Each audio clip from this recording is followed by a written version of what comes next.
Welcome back to the Alpha Nerd Podcast on WXPI Radio 88.5.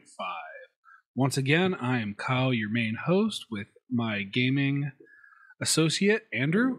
Hello. How are you today, Andrew? I'm pretty good. It's been a busy day. Has it? Yeah, it has. Anything interesting? I played a bunch of video games. Well, yeah, that's what we do. Oh, yeah. So have I. Oh, you play video games? Yeah, and I completed one for once. Wow, that's actually, you know what? You should go for a milkshake or something. I'm planning on it. Okay. So, let's just talk about some gaming news to start off with, stuff that we saw or heard for this last 2 weeks since last time.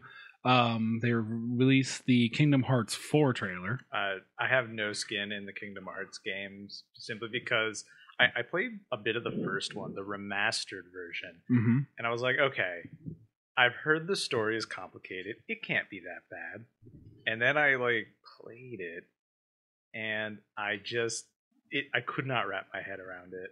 I have a very technical day job, and I cannot process Kingdom Hearts whatsoever. I looked up a descriptor of the story, and I'm like, nope, no, I'm out. I am out. What I can do is I have a video on my playlist of a good enough summary of Kingdom Hearts, whole series. Have you seen the Polygon Unraveled about the Kingdom Hearts storyline? No, I have not. It is spectacular, and it hurts deeply.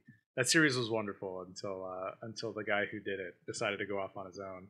But Kingdom Hearts, no, I don't touch it. I just know that Goofy is in it, and so is Donald Duck. That's not spoilers. They're just in it.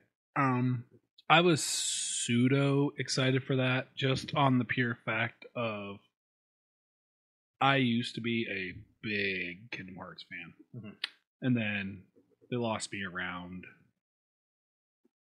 Rebirth. All right, was it Rebirth, D365, 1/2 Sleep by Death? Yeah, might as well be. All right, the 8th in the Dream Drop that's series. When Dream Drop Distance was the one I didn't play. That's where I stopped. Oh no, it was the best one. Yeah, no, it wasn't. It was decent, but it wasn't the best. What was the max distance you got when you Dream Dropped? All the way. The way. Good. So I saw they announced it. I looked at it. It looks interesting. They're slowly but surely really changing the art style.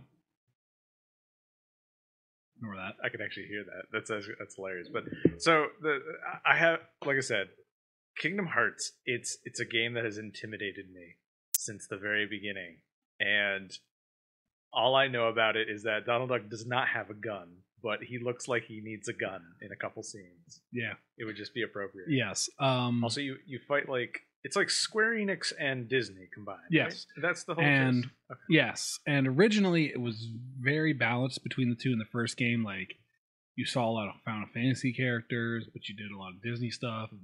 And as the games went further and further, they're kind of pulling themselves away from the old. Is it more Disney? Yeah. Okay. Well, I mean, if you're gonna sell a game, and you're gonna be like, "Hey, what do you want to see more of? Do you want to see more of that Final Fantasy character that 10 people know about, or do you want to see Pluto?"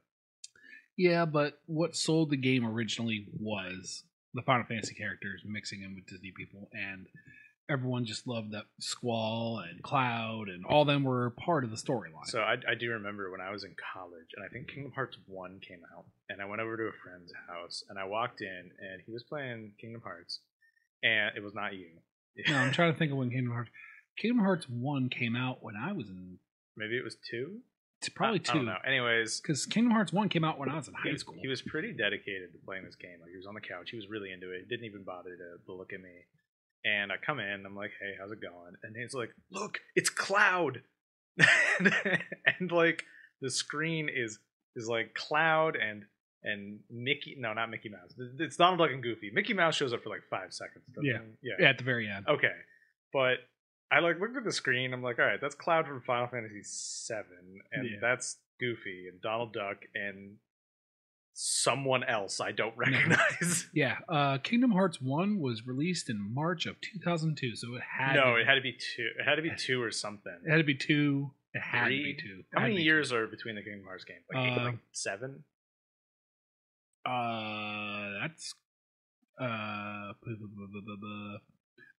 3 came out 2002 for the first one, 2007 or 8 for the second one. Then it had to be the second one, because that's roughly around when it was. Yeah, let's take a look. No, I need the facts right now. Yes, we're taking a look right now. 2002 was Kingdom Hearts 1, 2004 was Chain of Memories, 2005 was Kingdom Hearts 2, 2007 is Re-Chain of Memories. I have a question though. The main character has a keyblade, right? It's a giant key that is also a blade. Is there a giant keyblade keychain? Like, did somebody lose their keyblade keys and it's just like you get? Is this a spoiler?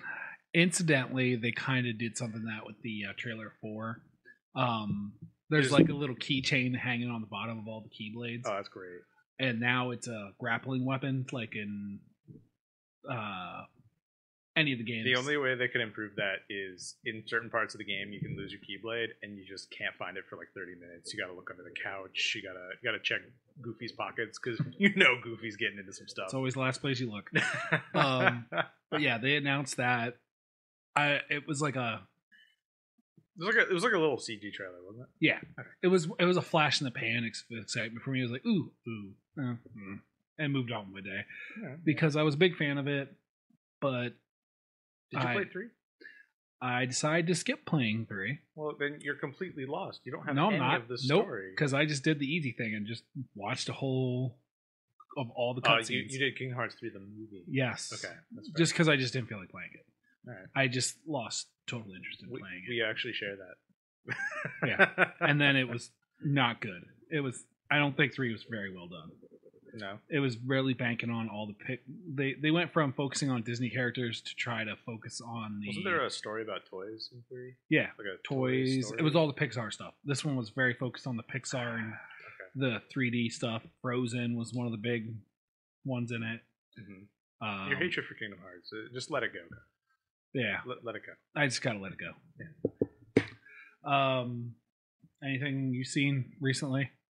In gaming news? Yeah. Not a ton, actually. It's been kind of a down-ish time.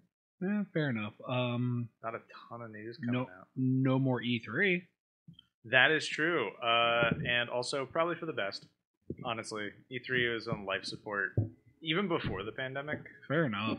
Like, they don't need E3 anymore. They do their own State of Play or Xbox Showcase. Yeah. They have the Game Awards at the end of the year to show off stuff. Ugh.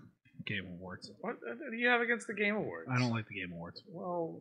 But I don't like most people and places and things or anything. Okay, that's fair. But still, the Game Awards is where companies just show new games now. Yeah, they might as well. They are. Trying to think. Yeah, I know. But trying to think of anything else that... Oh, more DLC for Cyberpunk 2023. 2023? No, there's actually DLC for Cyberpunk 2077. That's it, 2077. Yeah. I don't know. 2033, I think, is an entirely separate thing. Yeah, sorry. 2023 is when we're getting the one for 2027. Yeah, they said there is expansions coming. And that actually segues pretty well because I recently finished a second playthrough of Cyberpunk 2077. I got a super cheap copy, which is no surprise. Any copy of Cyberpunk right now is super cheap because it is everyone's getting rid of it. Yeah, it's not a good game.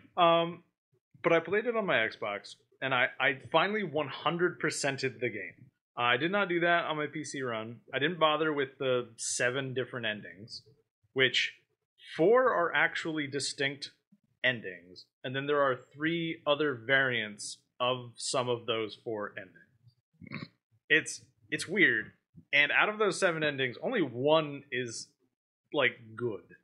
the other ones are just terrible. As quoted as I heard a couple weeks ago, in ancient Greece.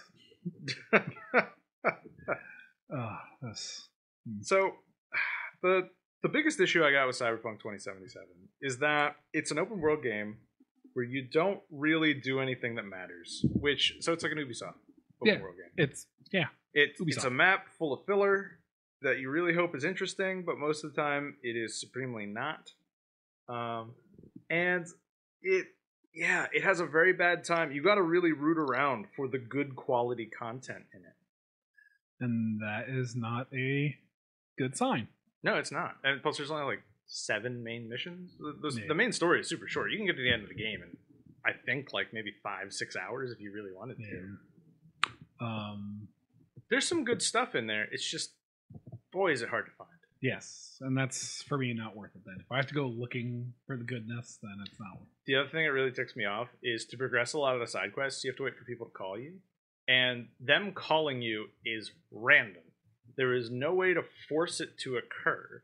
And it sometimes bugs out, where the game just stops updating the timers to call you. And you can fix it by closing the game and reopening it. And then you'll just get calls instantly. If the time actually has moved along enough, it's just a glitch with the timers. And that's bad. It's still a glitchy mess. I don't recommend it unless you just really want to waste some time. I saw something came out that I knew you were excited about last time we talked on the show. What was that? The Chrono Cross. I was only excited about it because I've never beaten it. I have read that the Radical Dreamers edition is pretty bad. I have everything I have seen is that they somehow took a PlayStation 1 game that on PlayStation 1 apparently most of the time ran at like 15 to 20 frames per second. Mm-hmm. They put it on a PS5 and an Xbox Series X, and it runs worse. It actually runs worse than the PlayStation 1 version. It's bad. Like it is. Now, this is not a shock. The Chrono Trigger re-release that Square Enix did was pretty terrible. Technically, it was pretty terrible. They did the same with Final Fantasy IX on PC. That was horrible. That port was dreadful until they fixed it 2 years later because people complained about it. So I am deeply unsurprised that Square Enix released just a technically dreadful version of a game that people are going to buy anyways. Yeah. So I mean, I was debating on buying it. I would continue debating it. Yeah. It's on my list. I would buy it on PC if any platforms, because people will fix all the issues with it. There's some pretty lazy upscales that they didn't bother to fix. There's performance issues caused by them just not bothering. Yeah, I was gonna pick it up for Steam. I would. That way you can mod it and actually play the game. Yeah, that was my plan. So, with that, the Steam, the other games on my list that I've been kind of, and I know you don't like fighting games, but I've been actually kind of excited about Guilty Gear Strive. Wait, didn't that come out like a year ago? Yes, but the DLC pack just finished up for the year. Oh. And they brought back a lot of the older characters that I liked. They just brought back Testament, which was one of my favorite characters back in the day. And the only reason why I knew they brought back Testament is a lot of people were talking about how they made Testament transgender. Mm-hmm. Which, for me, could care less. And I'm going to point out, at least half those characters, I thought they were transgender. Yeah. So this is not a shock in any way, shape, or form. Testament was just... and I've noticed they did that with a lot with Guilty Gears, with some of their characters. Wait, isn't Bridget from Guilty Gear? No, Bridget's from King of Fighters? Where's Bridget? Guilty... I don't think Bridget's from there. Okay, I don't know. That's just the most famous one that I'm aware of, aside from Poison, which... This one, right? Bridget? Yeah, Bridget. Yeah, from Guilty Gear. Yeah, okay, I was right. Okay. Poison's from Streets of Rage. Streets of Rage. Poison was originally in Streets of Rage. Oh, okay. She got power slammed by Kagar. And then, in order to sell in the West, they said that Poison was a man dressed as a woman, so they could. I thought they cut that completely. I thought they just made Poison a woman. It's still in the old box. If you got one of the old games, the old. Yeah, okay. All right. They still list her as a man, and then that just kind of stuck. So, yeah. Huh. All right. Well, I've seen Guilty Gear Strive a lot because I've seen the characters look fantastic. Oh yeah. Who's the guy with the alien in a coffin? The old guy. I want to say not Heisenberg or something Steen. I don't know. He's got an alien in a coffin. That right there is just. I think the alien's out of the coffin now as a playable character. Seriously? Yeah. All right. So let's take a look. Alien in a coffin. Alien in a coffin. You're gonna get some weird results for that. I know. But in the DLC, they put in Bakken, which was I remember that name from. She was in Samurai Showdown. Mm-hmm. Oh, so she's way back in. Yeah, way yeah. back in. Yeah, Good way job. back in. Yeah. So I was trying to figure out how to do that. Originally, like the way they did the art is Bakken was like a male. Mm-hmm. Looked very male-esque. Like you couldn't tell for sure. It was an androgynous. Yeah. And then they literally turned like her. half. Then they made sure that emphasized that Bakken was a woman. Mm-hmm. I think I know who you're talking about now. I think. What game was she originally from? Samurai Showdown, I believe. Which one was Samurai Showdown? It was. Which one was Samurai Showdown? Yeah, it was like during the era when they tried to get fighting game. Yeah, it was a fighting game. Okay, all right. I never played Samurai Showdown. Yeah, I did. I played it a lot. I remember Bushido. Do you remember Bushido? Oh, I remember that game. I remember getting the demo for Bushido in like what was the ancient magazine that used to get PlayStation demos in? Game Informer. Was it Game Informer? I believe so. All right. Well, one of them I got a Bushido demo, and I'm like, "What's this?" It's a Bushido. Yeah. But a lot of people were kind of up in arms when they reintroduced that because they're like, "Oh, well, it's fine they made her a woman, but then they emphasized her bust in this game." It's Guilty Gear. Yeah, they're gonna do that. Yeah. So if there's can I say the word horny on here?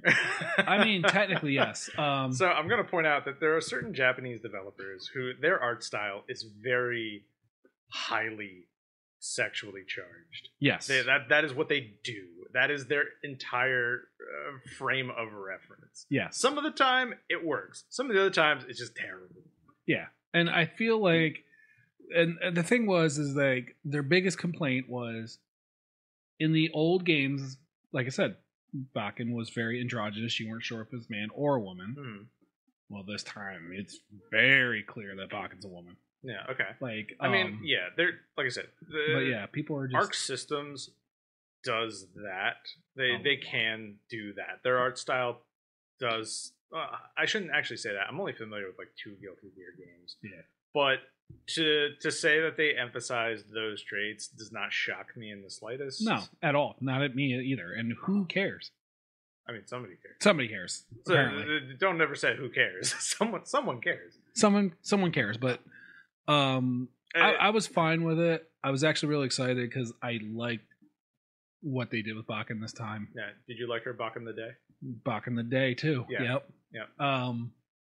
So I'm completely like, doesn't bother me. Faust is still in Guilty Gear. Oh yes. Okay.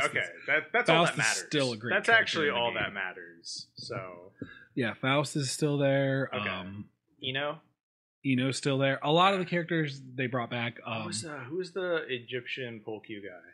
Ra? Oh, he's still there. Yeah, he's still around. Is he a vampire? I can never remember. No, he's something weird. He was just. Yeah, he's weird. Yeah, well, they're all fought weird. people with pole cue. Every single character in the game is weird. Yes. He's still in there. Okay. I think he looks really different now. I think they gave him like a different aesthetic, but every so often, like he'll lean his head forward, his hair will fall down, and it shows the giant eye on his thing. The eyebrow. Yeah. Okay. So I'm excited for that. But they introduced Testament. Which one was Testament? The guy with the sickle. Oh, the Grim Reaper guy? Yeah. Okay. All right. Now it's very much a transgender. Like, I thought they just straight made Testament a woman in this. Mm-hmm. But it depends on, Is the official line transgender? Is it official? I have no idea.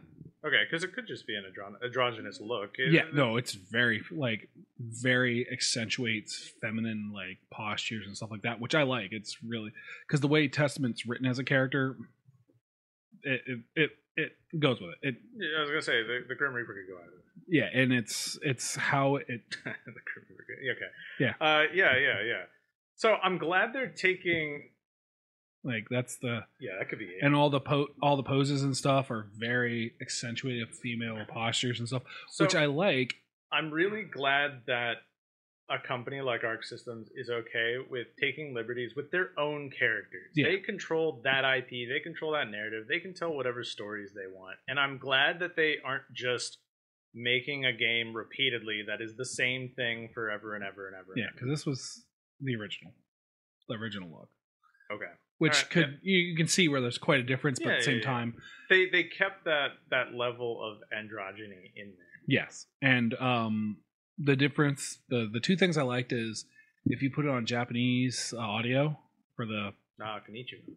Yeah, what they did was they did a female's voice with the overlay of a male's voice underneath it, so it's they get the dual tones. Yeah, the dual tones and the reverberating between the two. I love that. Unfortunately, they didn't do that for the English. No, they just gave that's Testament some dude's voice. That's incredibly disappointing. Yeah, some random dude's voice. That's a detail that I think is a big miss. Right? Yeah, and I think they should have left that way because the way Testament works is like it's kind of immortal and he kind of just does whatever he wants. Yeah. So that's a really good segue, immortality, because I want to talk about a game called Death's Door. All right. Have you seen Death's Door? No, I have not. Okay. Never heard of it until just now. Okay, there we go. All right, so Death's Door is an absolutely delightful little game. It is an isometric action. I'm not going to call it an RPG. It's an isometric action game. It reminds me a lot of Bastion. Do you remember Bastion from back in the day? Yes, I watched you play it. I was actually around when you were playing it. Oh my gosh, yeah, you were. I do remember that now. So you play a little crow who happens to be a reaper of souls. And you can dodge roll and swing your little weapon and cast magic spells, but you are at all times a tiny little crow. Yeah. The crows apparently reap souls, and the gist of the game is you get sent on an assignment to reap a soul. When a crow is sent on an assignment, they become mortal while their job is in process, and then they become immortal when the job is finished. It's kind of like their deal. Okay. But when you go to reap the soul, someone steals it from you. And as long as the job is not done, you are mortal. So the entire game is about you chasing down the soul and helping other crows to get beyond something called Death's Door.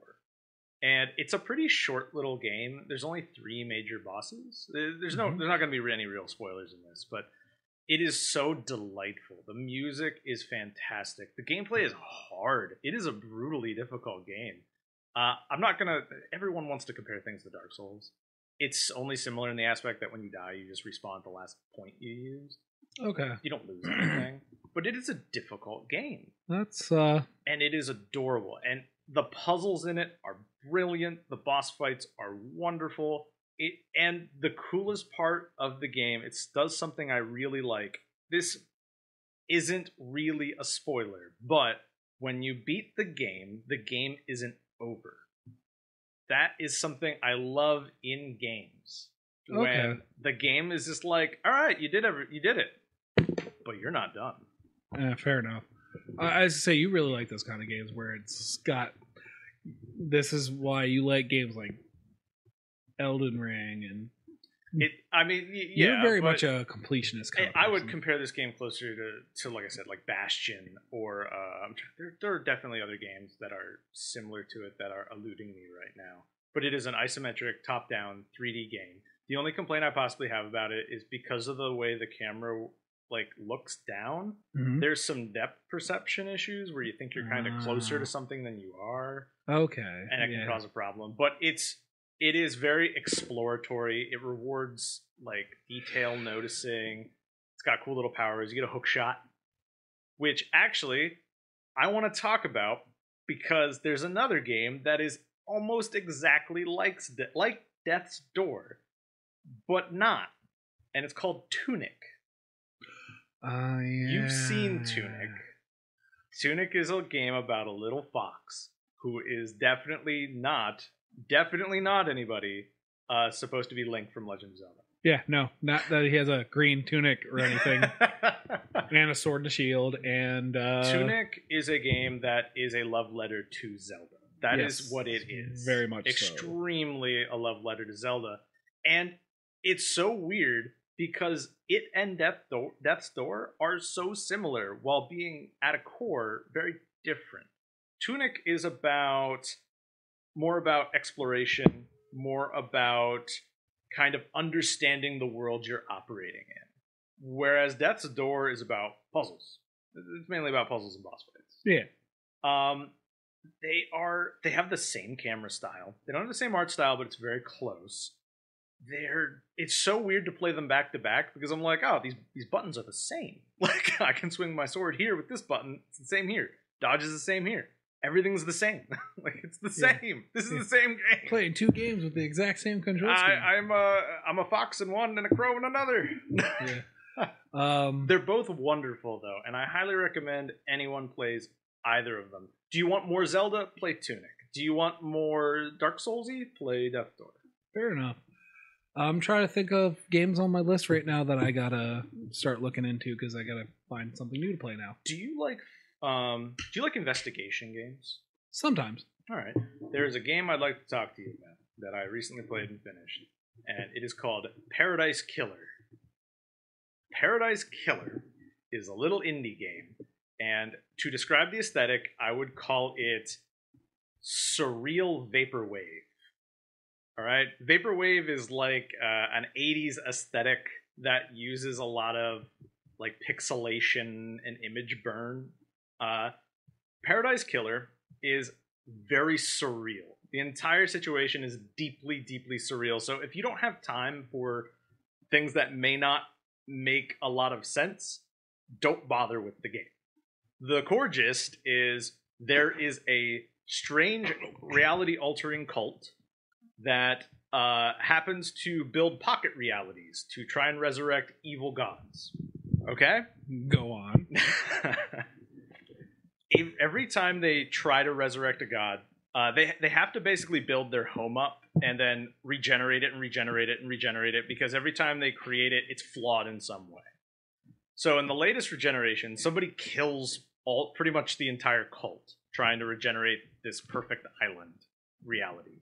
And you are the investigator they exiled 3 million days ago.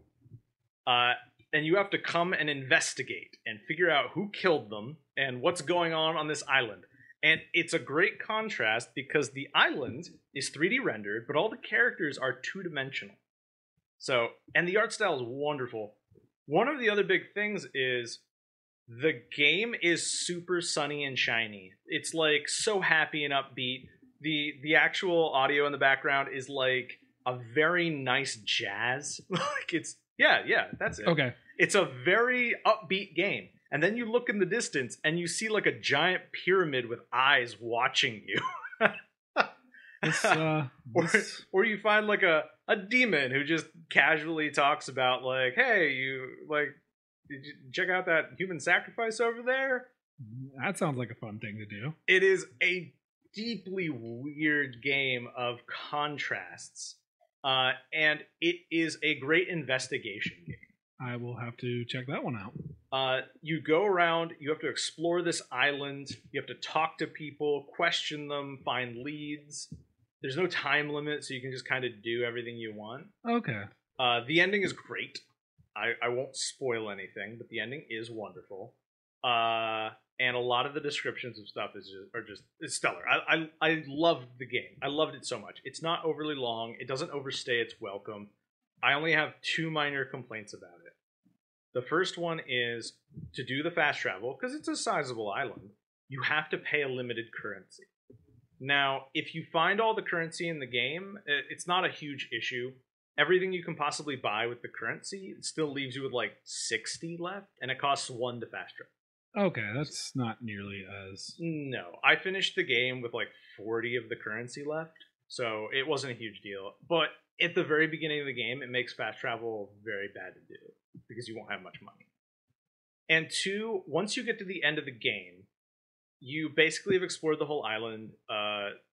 You can get all the collectibles, and there is a way to figure out what collectibles you're missing, which is really nice. And the issue is, you kind of know what happens, but you may still have a lead in your logbook, and you're like, is this important? Do I need to spend the time to figure out what this is, or can I go to the end of the game and do the thing that I need to do? Is it going to be enough? So at that point, you're kind of just flinging yourself around the island, looking for like, how do I figure this lead out? I have everything done. Do I need to talk to somebody? Do I not? But there is a point very near the end where you kind of gotta be like, do I need to continue doing this, or can I actually do the end? There's a little point there towards the very finale of the game. But aside from that, the characters are wonderful. There's a guy who was so in love that his skeleton came back to life. A skeleton that requires blood transfusions. Wait, what? Yeah, yes. That is an actual thing. It's because the skeleton's red. A red skeleton needs blood transfusions. Okay. Yes. I love it. And every single character is in some weird pose. It is just wonderful. I highly recommend the game if you like investigations. Okay. One of the things I see that's coming up that I actually want to play is the Evil Dead game.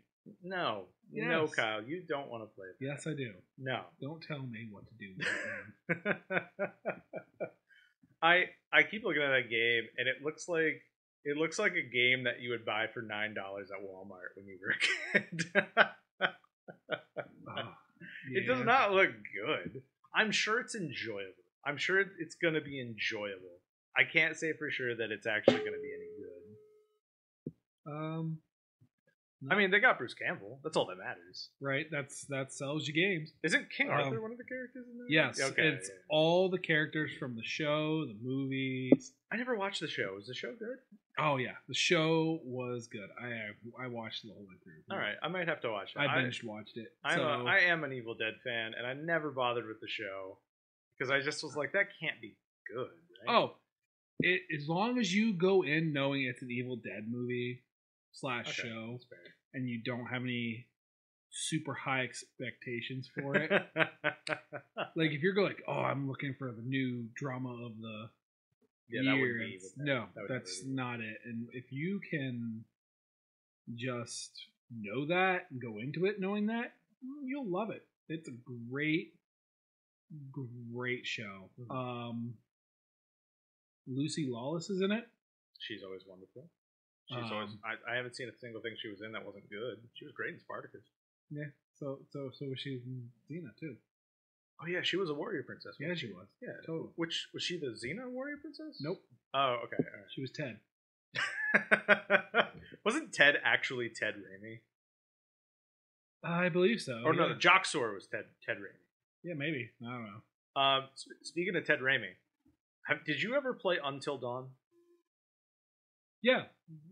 You did? Yes. Okay, did you see the sequel? Or spiritual sequel? Spiritual sequel. The Quarry? Yes. Are you excited about that? That is a new piece of news that came out. It's got David Arquette and Ted Raimi. Yeah. Yes and no. Yes and no. Do you not want to see David Arquette chew scenery? Come on, he's a good scenery chewer. Fair enough. Yeah. There's a movie mode. You can actually turn a movie mode on, and it turns it into like a 2-hour movie. Yes, I know. I thought that was clever. There's a lot of clever things about those games, but I feel like they're just going to... People are going to get sick of them, and we're going to... There's like 2. Like, it's Until Dawn. And yeah, but they have the Dark Pictures Anthology. That's part of...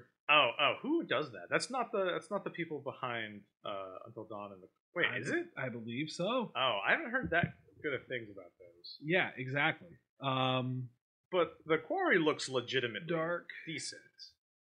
I mean, it has Ted Raimi in it. Okay, and well, he's a good actor. I'm not going to call him the best actor, but I've always enjoyed something Ted Raimi. Okay, so the game was developed by Supermassive Games and published by Bandai Namco. Who, the Dark Pictures? Yeah, Dark Okay, Pictures. so that was Supermassive. Okay. And then it's like 4 of those. Until Dawn. Yeah, it was Supermassive. It was Supermassive, I thought so. Yeah. See, I know what I'm doing. I didn't know Supermassive did the Dark Pictures. Yeah, I thought that you was didn't like notice. No, I thought that was like a budget version. No, you were just hoping it was. Yeah, I just was hoping it was. Those did not look good. No, nope. It's all same people. I'm still excited for The Quarry. I'm sorry. I really liked Until Dawn. Yes, I did too. I actually watched Jesse Cox's playthrough with Gerard Butler, the completionist, and they formed this Scary Game Squad with a bunch of other people. Wait, Gerard Butler? Yeah, Gerard Dragon is not Gerard Butler. Gerard Butler is the guy from 300. Yeah, no, not Gerard Butler. No, seriously, you gotta tell me, is Gerard Butler doing playthroughs of Until Dawn? I would watch that. I would watch that. I would watch that. He hasn't had a good movie in like 10 years. No wonder why. He's been right? busy playing games. No, it's the completionist. I can't think of his name. I can't think. Is that his legal name? The completionist? Yes. Okay. All right. So I really enjoyed Until Dawn. I kept everybody alive. Yeah, it didn't seem very hard to keep everyone alive. There's a few times. There is one. Black guy. Well, it's His is awkward because if you try to save your girlfriend when she's gone, that's how he dies because you were trying to save. So you took too long, and that's how one of the things found you. I'm like, really? That's kind of lame. Yeah, I think they were going for Khalil. Sorry, Gerard Khalil. Wow, that is not Butler. That is not Butler in the slightest. At all. Like, I don't know where I got Gerard Butler stuck in my head. Maybe I've been watching too much 300 again. You watch it on loop 24/7. Yes, right? all the time. Yeah, that's what you go to sleep. So, yeah, they do a show called Scary Game Squad, and their whole shtick is they all get loaded. Okay, and then watch scary games. They play scary games together, and some of their friends are sissies, so they freak out, or they get so hammered. What do they define as scary games? Because the right game, if it bugs out, can be utterly terrifying. The first one I ever watched them play was Until Dawn. Okay. Then after Until Dawn, I watched them play Fatal Frame. Okay, as long as they don't do any Five Nights at Freddy's. They don't do that. They do like longer playthroughs. They just did Resident Evil 8. I held off on watching that one because I wanted to play Resident Evil 8 because it literally took me a minute to be like, oh yeah, that's Village, right? Like that's Village. Yes, it's 8. I never hear it referred to as 8. No, that's because you're. Is there a character you like in Resident Evil Village, Kyle? Yeah, no. I will not talk about that. I promised myself I'd make it 2 full shows. 2 full shows. Oh, 2 full shows. Okay, all right. This is number 2. How are you gonna work it into the movie episode next week? Oh, I was just like, hey. Yeah. Okay. So, all right. They play better scary games. Yes. Okay. What else? Have they played Inscription? Have you seen Inscription? I don't know. I'd have to check because they have a whole huge list of games. Because they play like a lot of indie ones. They get into some decent ones. There's not that many really AAA horror games. Like you have Resident Evil Village and Observer Effect. No, it's called Observer. It's the Cyberpunk one. Observer. No. The one Rucker Hauer? No, is that Observer? Yeah, that one's called Observer. Then what's the one where you're the AI in a space station? Observer Effects. Is it? Yes. Okay. And that game is wonderful. I've actually played that game like 3 times. So there's that. Love that game. That is a horror game. I will admit that is a horror game. I'm trying to think. There's all kinds of stuff they get into. But as far as we're talking about horror games, I finally completed my 3rd game of the year. What was it? Ghostwire Tokyo. I just finished it this afternoon. Okay, so you know what my question is, of course, going to be. Yes, and I'm going to save that until the very end, so that way you're leaving me I'm on not the edge telling of my you what the seat. Ghostwire is yet. So but I beat it. I finally beat it today. How long was it? My run through with only doing the regular side quests, not all, and it's very much a callback to the mid 2000s to 2015, 2016, when everything was open world games. It's very much a callback to that. Okay. It's huge. It's ridiculous. It's ridiculous. Some would say it's Tokyo sized. Yes, a portion of Tokyo, but it is. Isn't Tokyo the largest city in the world? I have no idea. But it's at least the most dense. Yes, or the densest, rather. Yes, and this game is That doesn't sound like a compliment when you say that. Let me put it like this. I started playing it. I was a little bit shaky on it because it's very basic. Did it scare you? No, that's the other important part. It's creepy, yes. Scary, not that much. There is a couple scenes that got to me that made me jump. Yeah, like the ramen prices. But the whole game itself was really good. Like I said, the control, the combat, super basic. I've heard that complaint that the combat was very basic. Like basic. you get all the elemental powers, but you can just main fire and it works fine. Yeah, it's very basic when it comes to that. The gameplay itself. How many creepy Japanese schoolgirls are there? Quite a few.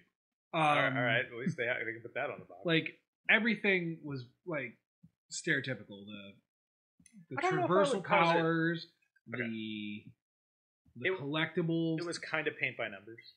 Yes. Okay. But where it shines is the actual map layout and the size. Okay. So bigger is better. And it's not just bigger, it's the detail. Is it the width or is it the girth? So the density? It's ridiculous. Like literally, if you can see it, you can go on it, in it, around it. Like it's a very accurate recreation of Tokyo. Yes, extremely. It's the map's so huge, so detailed. It blew my mind. I was like, okay, that's where they did the time was spent. Yeah. They were like combat, something basic, something easy. Yeah. But I was really happy with it. Like just. So I have a question about the combat. How do you bust ghosts? With your hands. What do you do? They for the combat, what they chose was instead of using like conventional weapons, guns, so on and so forth, they chose to use. You're telling me I can't shoot a ghost? A combination of hand signs, like they do for like Naruto. Yeah, pretty much. Like all the different like hand signs, because it's not just Naruto, but like all the Buddhist priests and all that. Yeah. Like to meditate. I just always think of Naruto when I think about hand signs. So you use a combination of that and like a weird kung fu where you shoot magic. So it's like magic. It's like a magic martial art. Yeah, pretty much. All right. And it, like I said, it's really weird. It's but like I said, use your hands. You just shoot your finger guns at people. So you just like blow the ghost up with your magic hands? Yes, and then you rip out their cores because each of the ghosts have like a core to them that holds the soul, and you pull it out. Interesting. Is that I don't know much about Japanese mythology to know. Is there like an actual? This is gonna sound really dumb, but do Japanese ghosts have cores? Is that a thing in Japanese mythology? Not to my knowledge. Okay, all right. I don't know enough. If they spend enough time to do such an accurate recreation of Tokyo, I don't know what else is accurate in that game. Like I said, the map's what really did it for you. The whole setting of it being an abandoned city is phenomenal. Yeah, because everybody like got raptured. Yeah, okay. Let's say raptured. They got raptured. Non-denominational rapture. Yes. In this thing, it's Shintoism raptured. Okay. All right. Yep. Like I said, I really, really liked it. It was all around just a good game. One of the biggest things is there's called a spirit parade. That's where all the Japanese different ghosts are like doing a march through the city. It's like a Disneyland parade. Yeah, and it like instantly kills you. I guess I don't know. It just instantly kills you if you get caught up in it. If you get too close. Oh! What if you stand at the side and like wave a little flag or something? I don't know. I didn't try to find out. I didn't try to test the waters on that. Wait. All the ghosts are coordinated enough to throw a parade. Do you know how difficult that is? There are a lot of civic organizations that Right. can barely get a parade going, and most of those parades aren't very good. And you're telling me that there's a ghost one? Yeah. But it's really interesting, and it's really creepy because if you're in the middle of fighting enemies and the random number generator says there's a parade coming your way, they all disappear, and it's actually, that's one of the scary parts of that, because everything starts to get real dark, all the lights start to fade out. All right, so quick question on the Spirit Parade: do they have floats? Kind of. What does kind of mean here? They're like demons that look like floats. They're that size. Okay, hold on.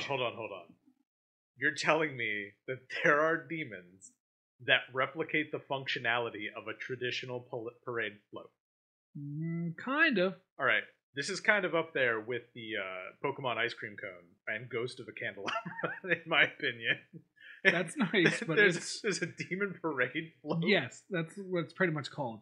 One of the most panicking things is I got stuck in a combat scenario in a narrow street because they only go down like the main roads. Okay. I got stuck on the main road. Yeah. But the problem is there was two long non-interactable buildings, so there was nowhere for me to go. Did you have to wait it out? No, I had to sprint like all get out to stay ahead of it and get out of the road.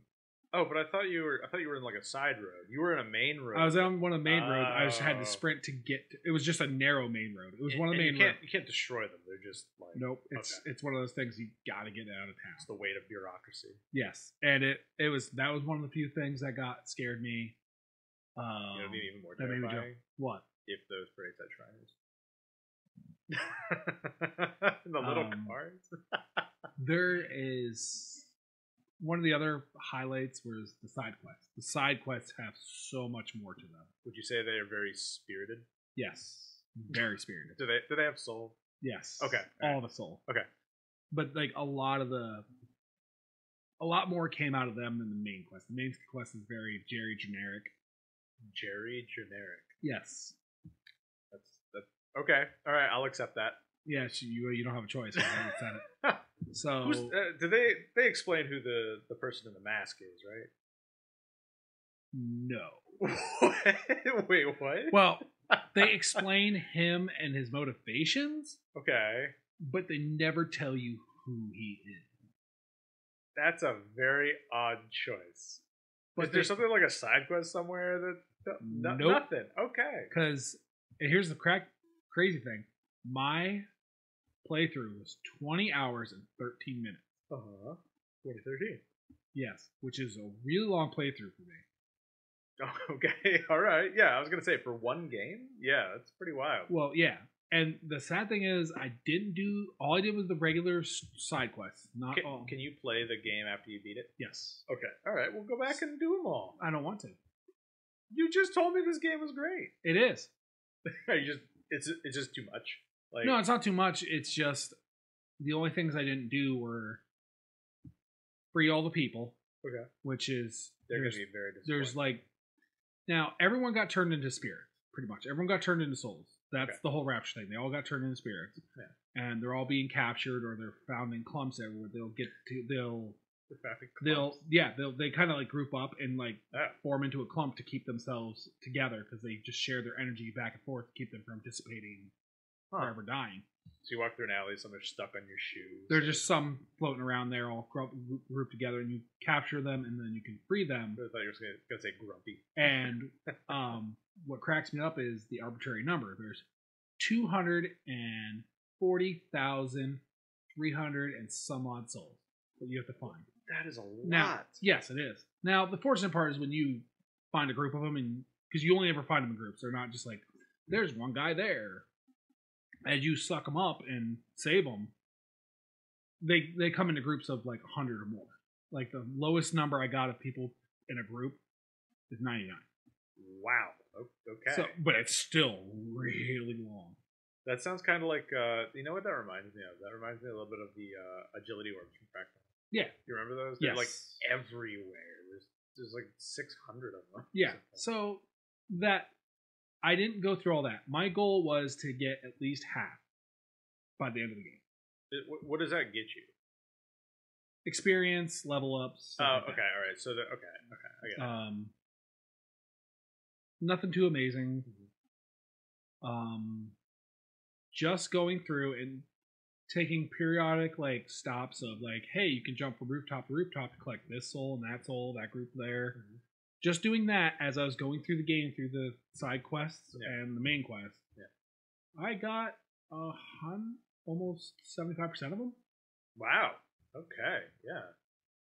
So it seems generally easy to get a large number of them. Yes. Okay. That still seems like a lot. Yes. Like that seems like a lot. I'm gonna be right back. I gotta take a quick break for something. Oh, okay. Andrew, please by all means talk about some kind of game that we're gonna put back in. You can't stop me now, people. Oh, jeez. So, I would like to talk a little bit more about some of the games I've been kind of playing recently. I actually started, I think I mentioned this a long time ago, but I actually started playing through the Death Stranding Director's Cut. I finally got a copy of that and started playing it. Death Stranding was a very unique game for me in that... Sorry about that. That was the lock freaking out.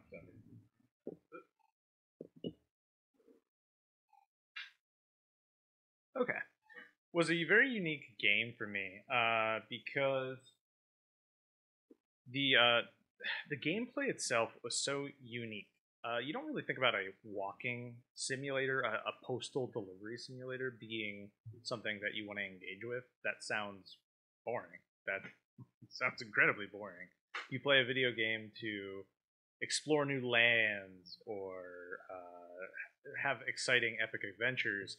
Sometimes you play a video game to mow lawns. And Death Stranding, you play the video game to deliver packages for people. The cutscenes are insufferable. Absolutely insufferable. And they're hours long. But there is still some enjoyment in that game that I find that is almost irresistible. It's very calming. The exploration is very fascinating to me. The game engine is beautiful. That helps. But it's kind of a culmination of all the aspects of the game itself that just lends an aura of irresistibility to it, regardless of the absolutely inane storyline that it is mind-bogglingly bad. Mind-bogglingly bad. Hideo Kojima did the Metal Gear Solid games, and he had editors for those games. He had people that could tell him no. Unfortunately, Death Stranding, people could not do that. He owns the company, and his name is in pretty much every list of credits in that game. And you can tell because every part where someone couldn't tell him no is just deeply flawed in so many ways.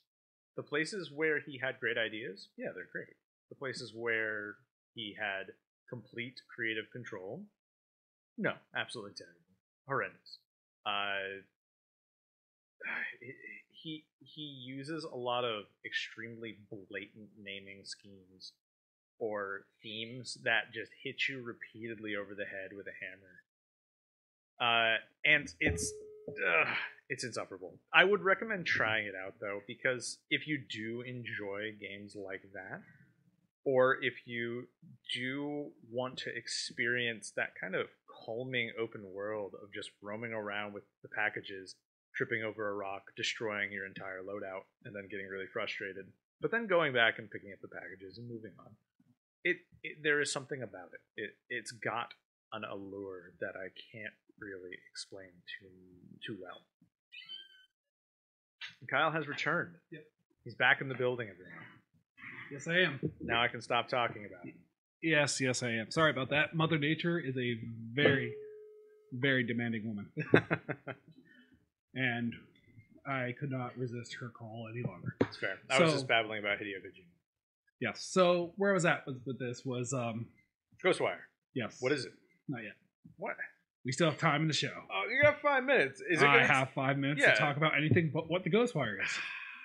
So the other downside of the thing was the ending was not good.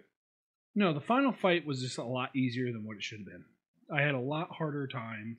Ghostwire Tokyo does not strike me as a game that is very much like take the challenge. There's some challenging parts. Really? Yes. No. But is there a difficulty selector? Yes. Okay, all right. So you do have that option. Yes.